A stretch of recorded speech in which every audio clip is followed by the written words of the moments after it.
pertanyaan ada yang belum terjawab tadi dari Bu Lely sudah sekaligus tadi. Ada pertanyaan yang kedua beliau tadi, ada anak pertanyaannya, kira-kira IPB ditempatkan di mana kalau terpilih? Itu penting itu. Kemudian saya ingin nitip pertanyaan juga, Pak Mas Anies, tadi belum disebutkan kira-kira agromaritim ini nanti positioning di global akan seperti apa. Sebelum kita mohon Mas Anies memberikan closing statement karena waktu sudah cukup malam. Silakan. Ya, IPB di mana baiknya Bu ya? IPB tetap di Bogor lah, jangan pergi kemana-mana gitu. Jadi gini, kami mempercayai proses meritokratik, dan kami berharap dengan proses meritokratik itu kita bisa mendapatkan yang terbaik. Jadi dari IPB kita berharap mendapatkan resources yang mumpuni, dan kita tadi dengan adanya buku putih itu mudah-mudahan bisa menjadi rujukan awal di mana kita bisa bergerak. Dan begini Mas sekalian, kampus harus dijaga, di satu sisi bermitra di dalam proses teknokrasi, itu satu sisi. Di sisi lain, kampus tetap harus bisa menjadi institusi yang melakukan riset secara mandiri dan institusi yang memiliki jarak dengan negara supaya bisa terus mengkritisi kebijakan-kebijakan yang disusun oleh negara, sehingga ada balance di situ. Nah, jadi ini salah satu yang ingin kita kembalikan, jangan sampai di kampus ada rasa takut lagi untuk mengkritik pemerintah. Nah, kemarin saya udah bilang kan Wakanda no more itu, Indonesia forever gitu. Nah, jangan sampai nanti ada ruang. Tapi dari satu sisi partnership, di sisi lain itu.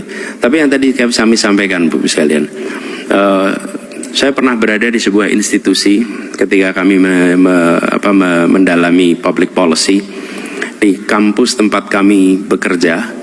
Pada saat itu bukan bekerja belajar, kami di University of Maryland School of Public Policy, semua dosennya itu adalah konservatif, Republikan, konservatif, semua dosennya. Kenapa? Karena dosen yang Demokrat sedang berada di pemerintahan. Waktu itu Bill Clinton yang sedang memerintah. Begitu ganti George Bush, seluruh dosennya berpindah. Yang di dalam kampus masuk ke pemerintahan, yang di pemerintahan keluar ngajar di kampus. This is true story. Itu yang saya maksud dari ideologi. Jadi si dosen ini dia berpandangan konservatif dalam policy, dan dia menunggu gilirannya ketika political leadersnya berubah. Dia yang menjadi nama political appointee, menerjemahkan gagasan nilai itu menjadi policy. Itu yang saya maksud tadi, problem kita di situ. Nah, kebanyakan kita tidak punya, katanya juga ideologinya apa gitu. Kita hari ini nih, ya, tapi itu PR tersendiri bukan IPB. Nanti kalau enggak Institut Politik Bogor, gitu ya. Ini pertanian Bogor nih, gitu. Tapi itu salah satu concern yang kami miliki. Makanya saya eksplisit mengatakan ideologi kami adalah keadilan, dan kami ingin teknokrat yang bergabung adalah teknokrat yang percaya dengan ideologi keadilan ini. Kalau tidak, nggak usah bergabung, nggak apa-apa, karena itu adalah keyakinan kok gitu. Kalau Anda mempercayai ideologi, dengan begitu nanti terjemahan polisinya konsisten. Yang problem di kita adalah, mohon maaf sekalian kalau saya refleksi sedikit, kita tidak membaca undang-undang dasar kita. Kita tidak membaca apa perintah konstitusi kita. Kita belajar di Eropa, belajar di Amerika, pulang ke Indonesia mencoba menerjemahkan apa yang kita pelajari di luar, di negeri ini, tanpa merujuk apa yang sesungguhnya diinginkan ketika Republik ini pertama kali didirikan. Jadi menurut saya sudah saatnya kita kembali apa sih yang sesungguhnya mau dituju oleh Republik ini. Jangan kita ngumpulin akhirnya yang sekolahnya di Perancis bawa ideologi A, yang sekolah di Amerika ideologi B, yang sekolah di Belanda ideologi C, sampai ke sini semuanya berantem membawa ilmu dari gurunya masing-masing.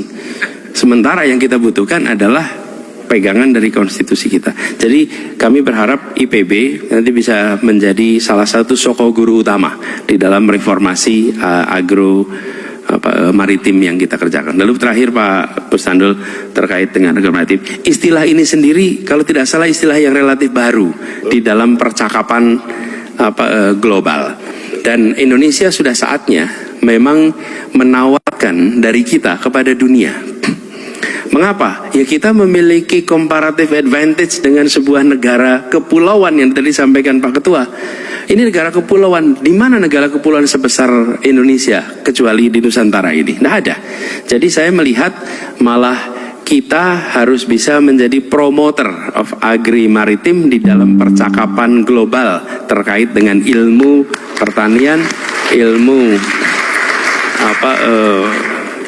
kelautan, yang kalau dulu kan agriculture sama aquaculture gitu ya kira-kira. Lalu ini menjadi agro maritim sebagai sebuah bonggol besar yang menjangkau semua. Nah ini harus bisa menjadi keunggulan. Nah ini juga Prof, kami membayangkan kolaborasi kampus-kampus dengan institusi termaju di bidang ini. Kenapa? Kalau hanya kita yang mempromosikan tough sekali.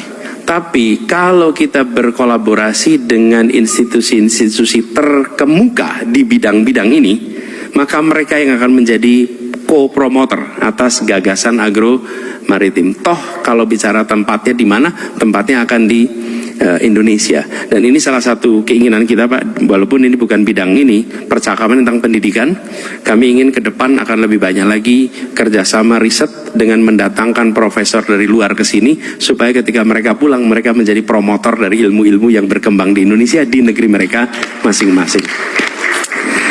Tapi itu nanti pembicaraannya di Institut Pendidikan Bogor.